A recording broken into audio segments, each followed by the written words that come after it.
Kaya ang unang haligi ng Islam ay ang shahada, ang pagsaksi ng pananampalataya. Ang ikalawang haligi ng Islam ay ang dasal. Ang ikatlong haligi ng Islam ay tinutukoy sa Arabo bilang zakat. At ang zakat ay isang pagkakawang-gawam o tulong na ibinibigay ng mayayaman sa mahihirap taon-taon. Pagkatapos nating maitatag ang ating koneksyon kay Allah, kailangan nating itatag ang ating koneksyon sa ating kapwa-tao. Ang salitang zakat sa Arabic ay isang nakakaintrigang salita. Mayroon itong ilang pinagmulan ng mga kahulugan. Isa sa mga ito ay ang magdulot ng paglago at pagtaas. Ang isa pa ay ang maglinis. Kaya tingnan natin ang relihiyosong kahalagahan sa likod ng mga kahulugang lingguistika na ito. Kapag pinag-uusapan natin ang paglilinis, naniniwala tayo na ang pagbibigay ng kaparehang ito ay isang paglilinis para sa ating kayamanan. Kung kinita natin ang kayamanan sa paraang nakasakit tayo sa iba, halimbawa, mahalaga na linisin natin ang ating kayamanan. Isa rin itong paglilinis para sa puso at kaluluwa upang ang taong mayaman ay hindi maging mayabang at mapagmataas. Alam nila na ito ay isang regalo mula kay Allah na ibinigay niya sa kanila.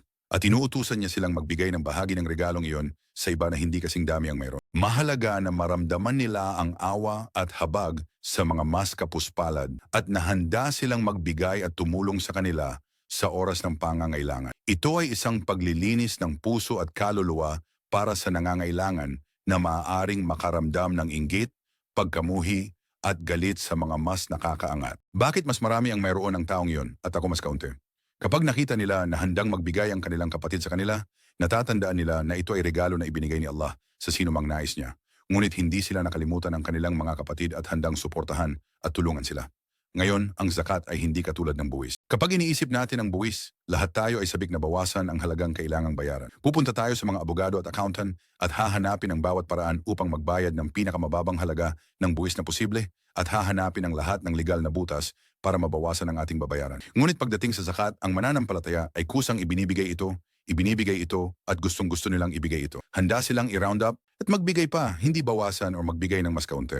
Magkano ang kailangan nating ibigay sa zakat? Ito ay bahagi lamang kumpara sa anumang sistema ng pagbubuwis sa mundo. Nagbibigay tayo ng 2% at kalahati ng ating yaman. May mga tiyak na uri ng kayamanan kung saan iba ang bahagi na ibibigay, katulad ng agrikultura o hayop at iba pa. Pero pagdating sa ating pera at ari-arian, magbibigay tayo ng 2.5% ng halagang pag-aari natin kung ang pag-aari natin sa buong taon ay lampas sa tiyak na threshold.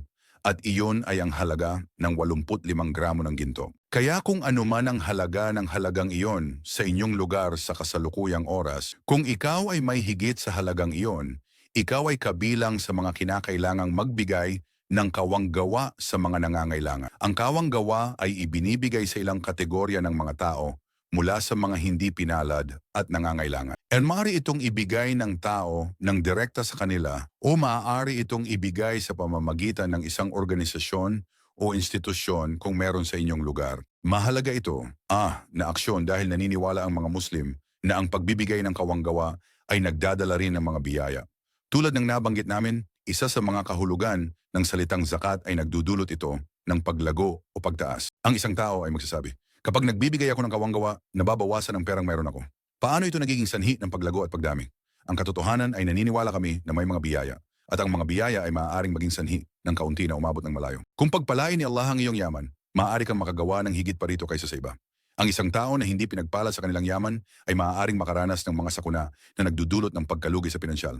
Ang isang tao ay maaaring, mawala ng mga pagkakataong maaaring nagdala sa kanila ng higit na kasaganaan sa pinansyal. Kaya kapag ang isang tao ay mapagbigay at nagbibigay, sinabi ng Propeta Muhammad, sumakanya nawa ang kapayapaan na ang kanilang yaman ay hindi mababawasan. At sa katunayan, ito ay lalago dahil sila ay pagpapalain ng Allah at bibigyan ng higit pa sa buhay na ito. At mas mahalaga, bibigyan ng higit pa sa kabilang buhay.